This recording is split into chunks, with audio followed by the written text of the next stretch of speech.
देखो आम देश हूँ धर्म निरपेक्ष राष्ट्र सबू धर्मर लोक मान सामान अधिकार किंतु ये डबल इंजिन सरकार को आसिया ओडिशार और भारत वर्षर भाईचारा नष्ट होने देखिए ओडिशा रे सरकार आसिया दिन प्रति प्रति जिले में प्रत्येक अंचल धर्म ना राजनीति कर गत कुछ दिन तले बालेश्वर जड़े मुसलमान भाई अकथनीय अत्याचार करागला आपण मैंने देखिए गत काली जो भली ढेंकानाल जिलार परजंग ठारे जड़े क्रिश्चियन बंधु जो भली भाव में आक्रमण करागला धर्म ना सरकार राजनीति कर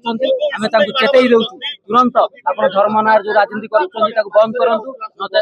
नचेत आगामी दिन में यह आंदोलन तीव्रतर हम जो लोक मान जो डबल इंजिन सरकार आप कहते डबल डबल डबल थर पुणी से भाव में नहीं बंगोपसागर फोपाड़ी देवे आपण मैंने राजरास्तार चली पारे